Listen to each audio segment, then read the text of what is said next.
থানা থেকে মাত্র 500 মিটার দূরে ভাঙর বাজারে রবিবার ভোর রাতে চোর সন্দেহে পিটিয়ে খুন করা হয় এক ব্যক্তিকে।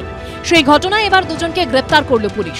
স্থানীয় সূত্রে খবর, নাইট গার্ড থাকা সত্ত্বেও কয়েকদিন ধরে ভাঙর বাজারে চুরি হওয়ায় তককে তককে ছিলেন এলাকার লোকজন। রবিবার ভোর রাতে আজগর মোল্লাকে ঘোরাঘুরি করতে দেখে সন্দেহ হয় কয়েকজনের। তারপরই ওই ব্যক্তিকে ভাঙর বাজারের এই দোকানের সামনে দড়ি দিয়ে বেঁধে বেধড়ক মারধর করা হয় বলে অভিযোগ। ঘটনাস্থলেই মৃত্যু হয় ভাঙরের ফুলবাড়ির বাসিন্দা 50 বছরের আজগর মোল্লার। কলকাতা পুলিশ সূত্রে দাবি, যেখানে ব্যক্তিকে মারধর করা হয় তার উল্টো দিকে একটি কাপড়ের দোকানের ক্লোজ সার্কিট ক্যামেরায় গোটা ঘটনার ছবি ধরা পড়ে। মারধরের ঘটনায় সিসি ক্যামেরার ফুটেজ ও পারিপার্শ্বিক তথ্যের ভিত্তিতে 6 থেকে 7 জনকে চিহ্নিত করা হয়। তাদের মধ্যে রবিবার দুজনকে আটক করা হয়েছিল, পরে যাদের গ্রেপ্তার করা হয়। ধৃতরা হলেন সাহারুল মোল্লা ও সৈকত মণ্ডল। পুলিশ সূত্রে দাবি, সাহারুল মোল্লার দোকানের সামনেই মারধর করা হয়েছে ওই ব্যক্তিকে। মারধরে জড়িত ছিলেন কম্পিউটার মেকানিক সৈকত মণ্ডলও। সেই সিসিটিভি ক্যামেরার ফুটেজকে হাতিয়ার করে পুলিশ তদন্ত প্রক্রিয়া এগিয়ে নিয়ে যাচ্ছে।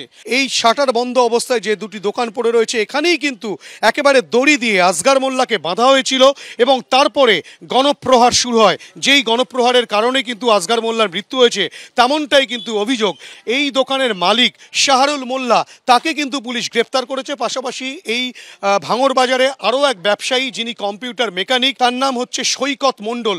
এই সৈকত মণ্ডলকেও কিন্তু পুলিশ গ্রেফতার করেছে। যারা ইয়ে করেছে কারো তুলে পায়নি, এরা প্রমোশনের জন্য, এরা এর জন্য নির্দোষ ছেলে আমার তুলে নিয়েছে। আমার এখানে বাড়ি, এখানে আধার কার্ড, এখানে আই কার্ড। আইন শৃঙ্খলার উন্নতির স্বার্থে বছর খানেক আগে মুখ্যমন্ত্রীর নির্দেশে কলকাতা পুলিশের অধীনে আসে ভাঙর থানা। থানার কার্যত নাকের ডগায় বাজার।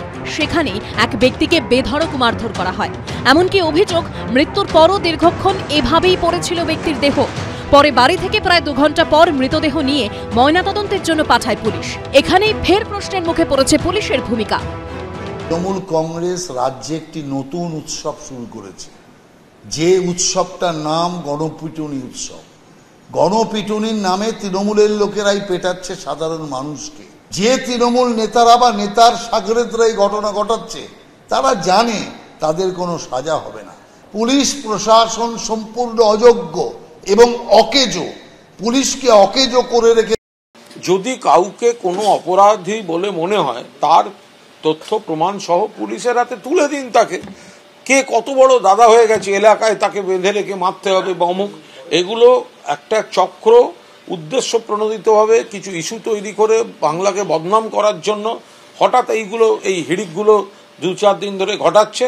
ফলে এসব পুলিশ অ্যালাউ করবে না। আর আমরাও বলছি, কেউ এ ধরনের কোনো ঘটনায় জড়াবে না। রবিবারের পর এদিনও ঘটনাস্থলে যান লালবাজারের গুন্ডা দমন শাখার অফিসাররা। হিন্দল দে ও রঞ্জিত হালদারের রিপোর্ট, এবিপি আনন্দ।